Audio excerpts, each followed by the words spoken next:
Congratulations Nilmani on securing All India Rank 43 in ESE 2021 from Civil Engineering Branch. Thank you ma'am. Tell us about the moment when you got to know about the result. सबसे पहले तो result आया, उस time मैं सोया हुआ था और phone आया तो 4-5 कॉल आ रहे थे, तो पता चला कि मेरा ईएससी में रिजल्ट हो गया है। और जब यूपीएससी वेबसाइट से जाकर डाउनलोड किया तो पहले तो यकीन ही नहीं हुआ कि मेरा हुआ है, उसके बाद यकीन हुआ। और सबसे पहले घर वालों को बताया, काफी खुश थे हम भी, यकीन नहीं हो रहा था कि मेरा हो गया है। और Tell us about your journey for preparing engineering services and what was unique about your strategy. सबसे पहले तो शॉर्ट नोट्स मैंने सर प्रॉपर ढंग से बनाया और टेस्ट सीरीज को अच्छे से दिया। और आईएएस मास्टर का टेस्ट सीरीज में बहुत कुछ सीखने को भी मिलता था। जैसे होता दो चीज है कि एक तो आपको आता है वो गलत कर रहे हैं, और दूसरा चीज की जो आपने नहीं कभी देखा है क्वेश्चन, तो दोनों तरह से हेल्पफुल मिलता था टेस्ट सीरीज के थ्रू, जो शॉर्ट नोट्स में ऐड कर लेते थे और टेस्ट सीरीज रेगुलर देते थे। और शॉर्ट नोट्स में डेली बेसिस पे इम्प्रूवमेंट करना होता था। तो लास्ट टाइम तक मैंने यही किया, प्रीलिम्स में भी ये किया, मेंस में भी ये किया, और फाइनली इसी तरह का मेरा स्ट्रैटेजी रहा होल प्रिपरेशन के दौरान। What was your study schedule while attending classes? तो रहती थी, जो पढ़ाई होता था उसको प्रॉपर तरीके से पढ़ लेते थे, और उसके बाद जो क्लासरूम के अलावा टाइम मिलता था उसमें प्रॉपर सबसे पहले जो पढ़ाई हुआ है उसका शॉर्ट नोट्स और क्वेश्चन बैंक का प्रॉपर रिवीजन करके रोज ऐसे ही मेरा क्लासरूम टाइम चलते रहता था। How did you prioritize your subjects? सबसे पहले तो जो मेजर पेपर होता था पेपर 1 में, जैसे बिल्डिंग मटेरियल, आरसीसी के क्वेश्चन और सॉन्ग के क्वेश्चन, और पेपर 2 में वैसे ही सॉइल मैकेनिक्स, इन्वायरमेंट का, तो ये सब का सबसे पहले प्रायोरिटी रहता था। लेकिन जैसे ही मेरा एग्जाम का प्रीलिम्स डेट के 1 मंथ पहले, तो मेरा टारगेट रहता था कि शॉर्ट नोट से 2 दिन में एक बार प्रॉपर रिवीजन करे। और क्वेश्चन बैंक में जो कलर कोडिंग के थ्रू था, क्योंकि सब क्वेश्चन बनाना होता नहीं है लास्ट टाइम में, तो कलर कोडिंग के थ्रू मेरा 1 दिन में क्वेश्चन बैंक रिवीजन हो जाता, तो टोटल 3 दिन में मेरा प्रॉपर रिवीजन हो जाता था। उस तरह से मेरा लास्ट टाइम में स्ट्रेटजी रहता था। और उसके पहले प्रीलिम्स के 2-3 महीने पहले जो वीक एरिया है, जो जहाँ से क्वेश्चन टेस्ट सीरीज में आ रहे हैं और गलत हो रहा है, तो मेरा फोकस जनरली उस पे रहता था। What was your overall strategy for this exam? Paper 1 के लिए तो जनरली न्यूमेरिकल ही आते हैं, सॉन्ग, स्ट्रक्चर, और जैसे बिल्डिंग मटेरियल है उसमें तो थ्योरेटिकल भी आते हैं। और सीपीएम पट का हो गया कि कॉन्ट्रैक्ट से भी कुछ कुछ क्वेश्चन आते हैं, मैनेजमेंट से भी कुछ कुछ क्वेश्चन आते हैं। तो कुछ पेपर का न्यूमेरिकल वाइज प्रिपरेशन करना होता है और कुछ पेपर का थ्योरेटिकल वाइज प्रिपरेशन करना होता है। और दोनों का एक ही है कि शॉर्ट नोट्स अच्छे से बनाना होता है और प्रॉपर रिवीजन, या थ्योरेटिकल सब्जेक्ट हो या न्यूमेरिकल सब्जेक्ट हो। What was your strategy for GS Paper 1?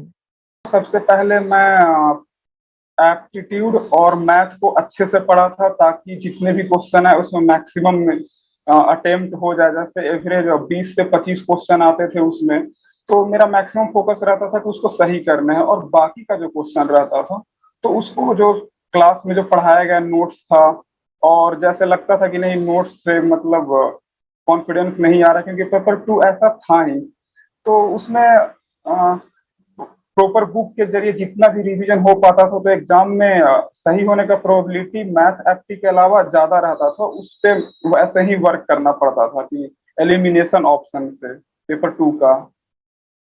How did you revise your subjects and what is your revision strategy with regards to ESE preparation? जो भी सब्जेक्ट से ज्यादा question आते थे उसको पहला फोकस रहता था, और शॉर्ट नोट्स के थ्रू और क्वेश्चन बैंक के थ्रू जो हाईलाइटेड क्वेश्चन थे, और जैसे माइनर पेपर हो गया रेलवे, टनल, तो उस पर फोकस रहता था कि शॉर्ट नोट से 10-10 मिनट में कंप्लीट कर ले, और मेजर पेपर तो प्रॉपर रिवीजन हो ही रहा है उसका। तो इस तरह से और टेस्ट सीरीज के थ्रू प्रॉपर फुल लेंथ में पता चलता था कि कौन सा सब्जेक्ट पे फोकस करना है, कौन सा सब्जेक्ट पे एवरेज फोकस करना है। तो ऐसे ही तैयारी के दौरान मेरा स्ट्रेटजी रहता था। What was your study schedule during last month of preparation? Exam के 1 मंथ पहले तो 2 पेपर होते थे, एक टेक्निकल पेपर, एक नॉन टेक्निकल पेपर। तो टेक्निकल पेपर में जो भी मेरा रिवीजन होता था 1 मंथ पहले, वो मेरा शॉर्ट नोट से होता था और क्वेश्चन बैंक से होता था, और जो जो भी टेस्ट सीरीज के हाईलाइटेड क्वेश्चन थे वो मैं शॉर्ट नोट्स में ऐड कर लिया या अलग पेज में ऐड कर लेता था। और जो ननटेक का पेपर था तो उसमें मेरा मैथ पढ़ा हुआ रहता था, एप्टी पढ़ा हुआ रहता था ताकि सब सही हो जाए, और बाकी जो सब्जेक्ट थे उसका प्रॉपर क्वेश्चन से रिवीजन और बुकलेट, अगर टाइम नहीं है तो नोट से रिवीजन उसका हो जाता था। और उसमें भी प्रोजेक्ट मैनेजमेंट का, जैसे क्वालिटी का, इथिक्स का, तो उसमें भी बहुत सारे सब्जेक्ट के शॉर्ट नोट्स भी बना कर रखे थे। तो उसमें ऐसे मेरा रिवीजन होता था लास्ट टाइम में, क्योंकि लास्ट में टाइम कम होता है और प्रेशर ज्यादा होता है, तो शॉर्ट नोट्स बहुत ज्यादा उस टाइम इफेक्टिव होता है। How did you come to know about IES Master?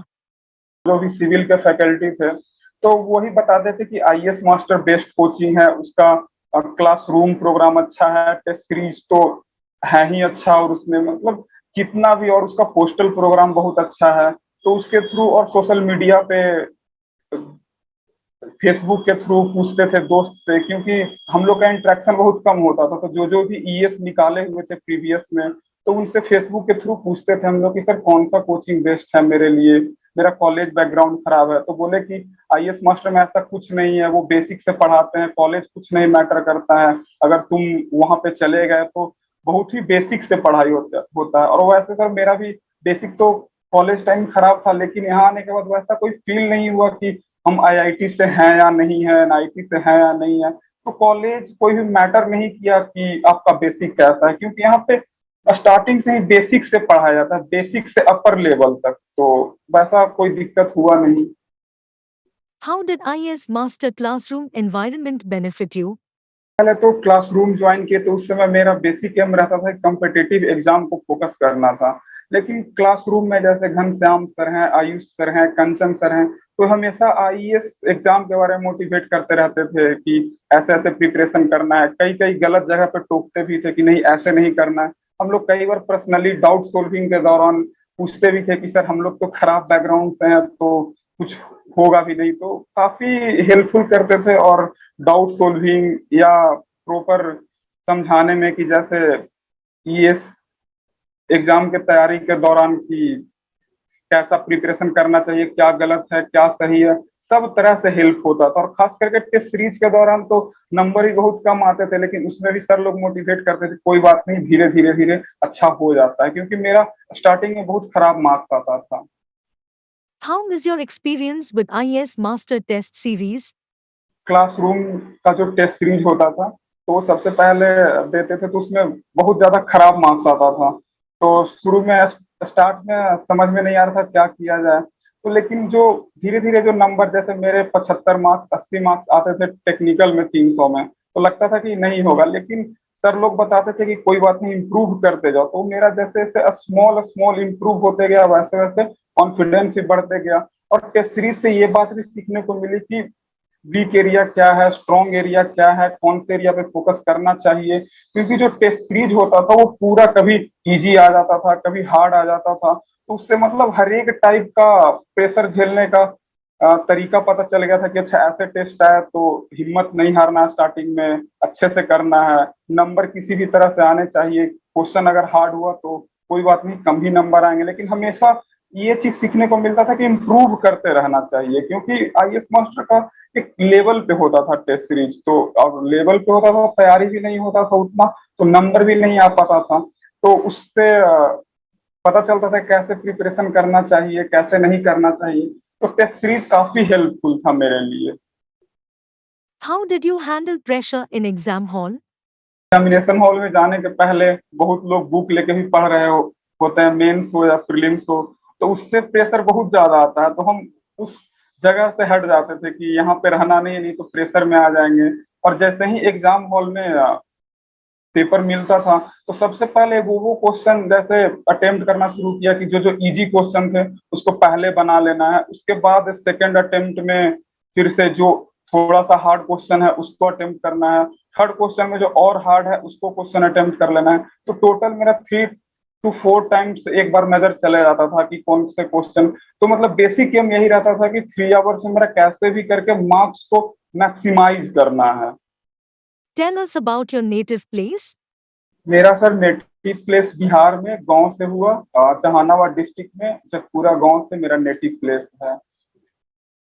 Tell us about your schooling. Schooling brilliant public school Jehanabad से हुआ था और कॉलेज गया कॉलेज ऑफ इंजीनियरिंग गया से हुआ था। Tell us about your journey from school to college. मैं स्कूल में था, उसके बाद उतना तो प्रिपरेशन अच्छा हो नहीं पाया, तो मैंने जेई एडवांस और जेई मेन के लिए एक साल तैयारी भी किया, लेकिन रैंक मेरा जेई मेन में 1,44,000 था और जेई एडवांस में वैसा कुछ क्वालिफाई ही नहीं किए थे, तो न एनआईटी मिला न आईआईटी मिला और न अच्छा गवर्नमेंट कॉलेज मिला। तो फिर एक बिहार इंजीनियरिंग का एग्जाम होता, उससे मेरा एडमिशन गया कॉलेज ऑफ इंजीनियरिंग में हुआ। तो सबसे पहले वहाँ तो ऐसे ईएस का तो माहौल था नहीं, और शुरू में तो लगता था कि किसी भी तरह से एमटेक कर लेना है, एनआईटी हो या आईआईटी हो। तो मेरा सेकंड ईयर थर्ड ईयर के दौरान मेरा एम यही रहता था। फोर्थ ईयर तक जाते जाते कुछ कुछ झुकाव हो गया था ईएससी के तरफ, और उसके बाद आईएएस मास्टर में आने के बाद मेरा टोटली चेंज हो गया कि नहीं अब यही करना है। ऐसे और भी एग्जाम देते रहते थे, लेकिन मेरा प्राइमरी पर्पस यही हो गया था। और मेरा 2019 में गेट में 12,000 रैंक था, प्रीलिम्स यूपीएससी में क्वालिफाई ही नहीं किए थे। उसके बाद 2020 में मेरा अप्रोक्स 3,000 के आसपास रैंक था, और फिर से यूपीएससी ईएससी में प्रीलिम्स तक नहीं हुआ था। उसके बाद कई स्टेट एग्जाम में फेल कर चुके थे, यहाँ तक कि एसएससी जेई भी नहीं हो रहा था। तो और 21 में मेरा गेट में फिर से रैंक 5500 के आसपास था, लेकिन ईएससी टारगेट था, तो उसमें प्रीलिम्स में मार्क्स आ गए, क्वालिफाई हो गए। तो उसके बाद फिर मेंस की तैयारी करना शुरू किया, और ऐसे ऐसे करते करते फिर मेंस का एग्जाम भी हो गया। इंटरव्यू में तो काफी डर लग रहा था, लेकिन उसमें उतना अच्छा तो नहीं, लेकिन ठीक ही ठाक गया था। और उसके बाद मेरा रैंक आ गया, तो यकीन नहीं हो रहा है कि, क्योंकि मेरा ये पहली सफलता है, क्योंकि ना मेरा गेट में कहीं हुआ था ना कहीं ईएससी में एक भी बार प्रीलिम्स में भी पास नहीं किए थे। उसके बाद कोई एसएससी जेई में भी नहीं हो रहा था, तो काफी प्रेशर था। लेकिन हमेशा वो कहते हैं ना कि हारते हारते कब जीत गए पता ही नहीं चला, तो मेरे साथ भी ऐसा ही हुआ। What would be your advice for all future aspirants? कोई भी आप जर्नी स्टार्ट करते हैं, बड़ा जर्नी हो या छोटा जर्नी हो, कोई भी जर्नी हो, उसमें आपका अगर लग रहा है कि हमसे नहीं हो पाएगा, तो कोई बात नहीं। आपका जो स्मॉल स्मॉल स्टेप जो मोटिवेशन होता है, उसको फॉलो करते रहिए, वही आपको बिग अचीवमेंट की ओर ले जाएगा। जैसे इस अचीवमेंट में तो मेरा यही हुआ कि सब जो टेस्ट देते थे, तो उसमें मेरा स्मॉल स्मॉल जो पुश रहता था ना, वो काफी लगता था कि नहीं अब कर लेंगे अब कर लेंगे, और वो पीछे हटने नहीं दिया पूरे प्रिपरेशन के दौरान। क्योंकि आज भी याद है कि 2019 ईएससी में टेस्ट देते थे आईएएस मास्टर का, तो रैंक का तो पता नहीं, रैंक तो पीछे ही से आता था, लेकिन मेरा 17% 18% ऐसे मार्क्स आते थे। जब हम 20 में देते थे तो यही मार्क्स आता था 31% 32% एवरेज मार्क्स आता था। फिर से एक 21 में मेरा 60% 55% मार्क्स आने लगा। तो यही जो स्मॉल स्मॉल स्टेप मोटिवेशन होता है, तो उसी के थ्रू ये जर्नी में काफी हेल्प किया। और जैसे सब्जेक्ट वाइज टेस्ट सीरीज पहले होता है आईएएस मास्टर का, उसके बाद मिक्सअप होता है, और उसके बाद फुल लेंथ होता है। तो जैसे पहले तो अक्सर सॉम ही से स्टार्ट करते हैं, तो सॉम में अच्छा मार्क्स आ गया तो नेक्स्ट में लगता है नहीं अब तो इससे कम नहीं होने देना है। जैसे 60% आ गया तो नहीं अब इससे कम नहीं होने देना, अगर अच्छा आ गया तो ठीक है, और अगर कम आ गया तो फिर लगता था नहीं अच्छा तो करना ही है। तो ऐसे ऐसे स्मॉल स्मॉल स्टेप मोटिवेशन काफी हेल्प किया जर्नी में। और सेम हुआ मेरा कन्वेंशनल टेस्ट में, उसमें भी मार्क्स तो स्टार्टिंग में खराब ही आया, लेकिन उसके बाद कंटिन्यू अच्छा आने लगा, तो लगा कि नहीं लग रहा है कि हम अच्छे लाइन पे है, हो जाना चाहिए। लेकिन डर तो अंदर से लगता ही रहता था कि एक दिन में 5 बार फ्रस्ट्रेट हो रहे हैं, फिर से मोटिवेट हो रहे हैं। तो स्टार्टिंग में तो जिस दिन फ्रस्ट्रेट होते थे तो पढ़ाई लिखाई सब छोड़ देते थे, लेकिन उसके बाद होता क्या था कि ये तो लगा ही रहेगा, तो चाहे डिमोटिवेशन हो या मोटिवेशन हो, कंटिन्यूअस मेहनत करते रहना है। क्योंकि मेरा फार्मिंग बैकग्राउंड भी था, कॉलेज भी आईआईटी एनआईटी था नहीं, तो दोनों परिस्थिति से लड़ना था कि कैसे भी करना है। और दूसरा सबसे बड़ी बात की ऑप्शन बी नहीं था, नौकरी के अलावा कुछ था ही नहीं मेरे पास कि कर लेते। तो लगता था कि चाहे कितना भी टाइम लगे, कुछ तो कुछ करना है। और यही स्मॉल स्मॉल स्टेप मोटिवेशन काफी मतलब एक बिग अचीवमेंट पे और ले गया, और फाइनली सेलेक्टेड होने के बाद काफी अच्छा लग रहा है। You have been an excellent student here at IES Master. We thank you so much for giving us time and for sharing your experience. God bless you. Thank you, ma'am.